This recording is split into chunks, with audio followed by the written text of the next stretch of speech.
22. Today we're going to be matching up the entire ranking system of the lightweight division, guys. All right, starting off with the championship fight, we have Ilia Topuria versus Justin, the highlight reel Gaethje. You know, every single person that has done a debrief on this fight hasn't honestly done much of a debrief because there's not much to debrief. I think Gaethje's going to do a little bit better than most people expect. I think if you ask the average MMA YouTuber, MMA superfan, they would take Ilia Topuria by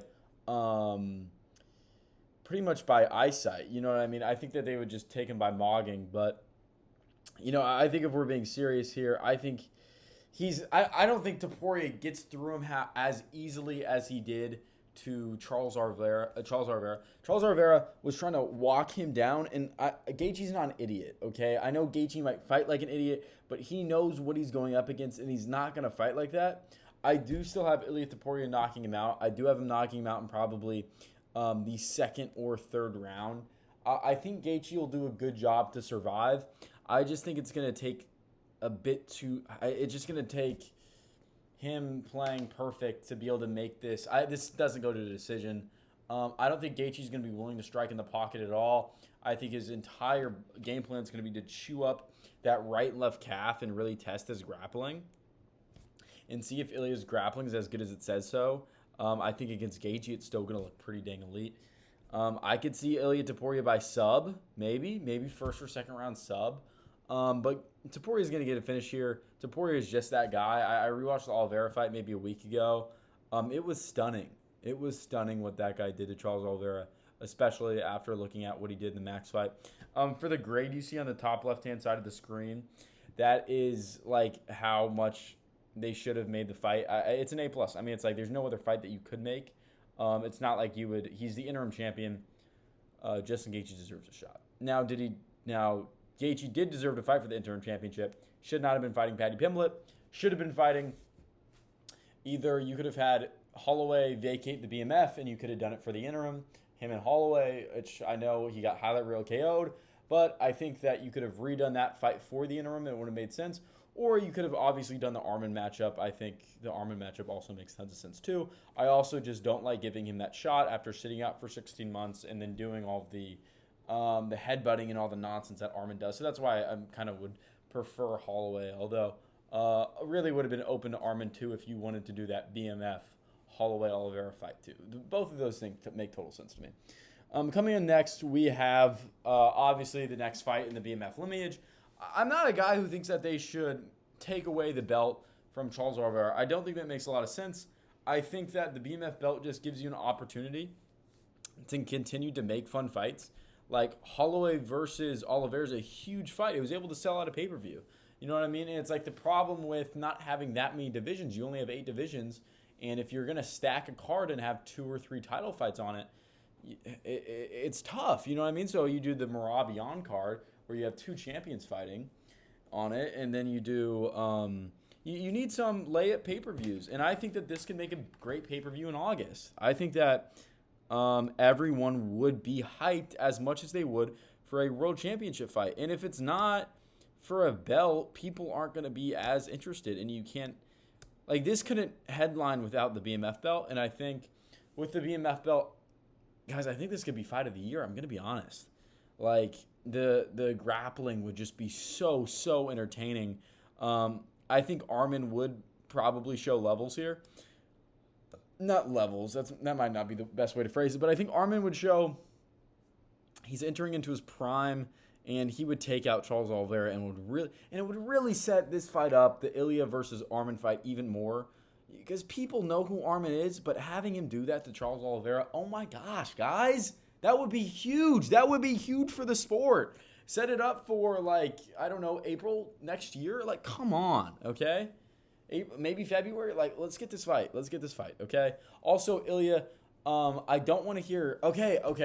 This is a hot take. I don't want him to fight Islam. Yet, okay? I want him to knock out, I don't want him to, I'm rooting for Gaethje. But I would like him to beat Gaethje. I would like him to beat Arman. And then, low-key, maybe the winner of this fight. Like, I'm 100% open to a Max versus Ilia at 155. I think that'd be super fun.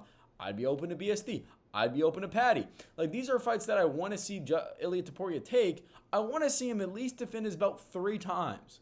Okay, at least 3 times before moving up to 170 to face Islam. Okay, I like Islam to fight Gary. I like Islam to fight. Like, I want these champions to defend their belt instead of trying to make super fights instead, and completely holds up the divisions and the guys who are like actually fighting for it. Okay, because if Ilya had fought in January, he would have fought Gaethje. Okay, he would have already knocked out Gaethje, and then by now we would be having an Ilya Arman talk or an Ilya. No, I never want to see Ilya step in the cage with Charles Oliveira again. Okay, I do not want to see that. I don't want to see Volk fight Lopez for after you've already made the fight at the same weight and you're just literally redoing the fight. Holloway's a little bit different and Gaethje's a little bit different because you're doing it for different circumstances. Like I said, a Gaethje-Holloway fight would be for the interim, not the BMF. It's a little different. Guys.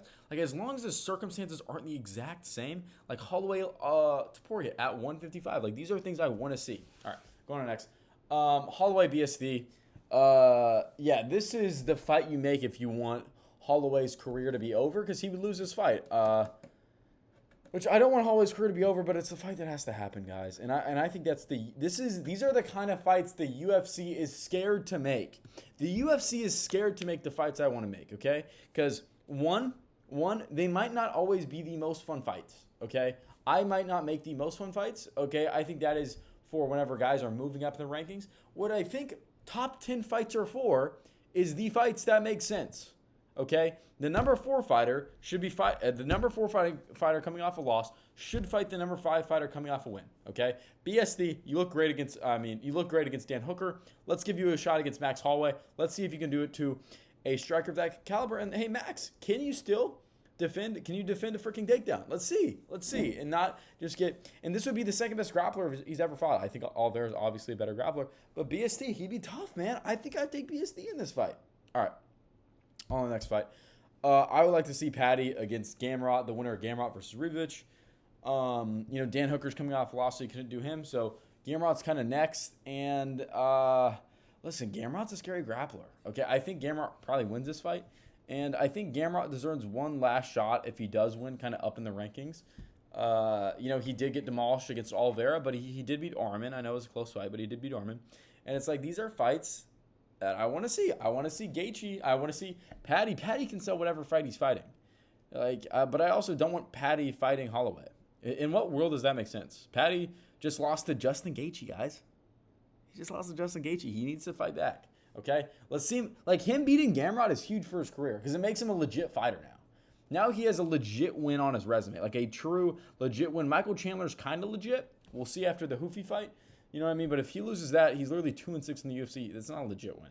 Okay, Gamrot is a legit win, especially if he beats Ribovic.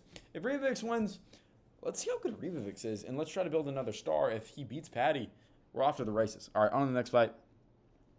I got Dan Hooker versus the winner of Hoofy versus Chandler. I'm not going to address the Dan Hooker things and everything going on there, but anyways, Hoofy versus Chandler, super fun fight for the Hoofy camp. Chandler's going to get knocked out. So I am unfortunately going to be feeding Hoofy again to another gatekeeper, which is Hooker. I think that this fight for Hoofy should have happened already. I don't know why he had to take a step down. A Hooker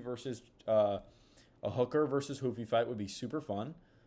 They could have done this maybe not at the White House, but maybe on the Perth card. Just make that card ridiculously stacked.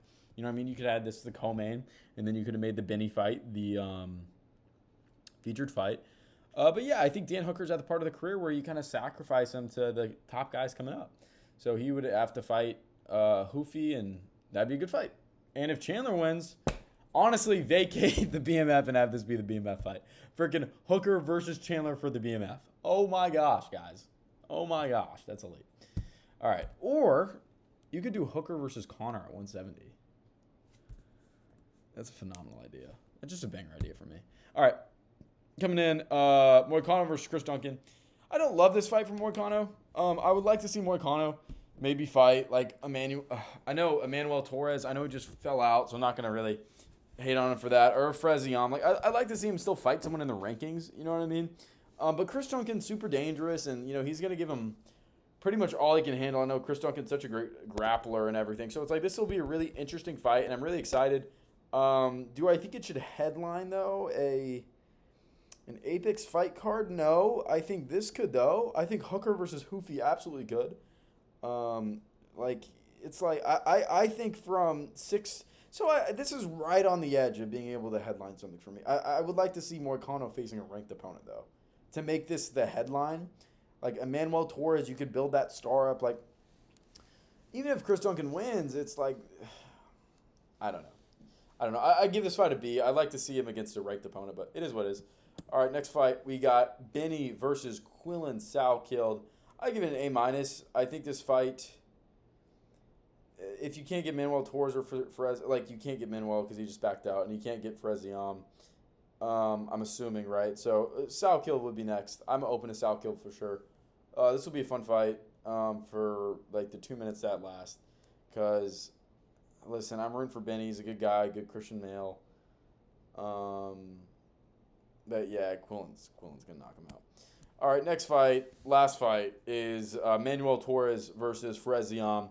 This is the obvious fight to make. I think we just don't make enough 14 for 15 matchups. You know what I mean? This fight, again, is just one that makes sense. It's a prospect against a prospect. The winner is the real deal. The winner gets a big push up in the rankings. Let's have him fight. Let's have him fight like the loser of this fight. You know what I mean? Like, these are fights that need to happen, guys. All right, guys, that is the episode today. Thank you guys for watching. I appreciate you for staying all the way through. If you did, leave a big thumbs up and subscribe. See you guys later.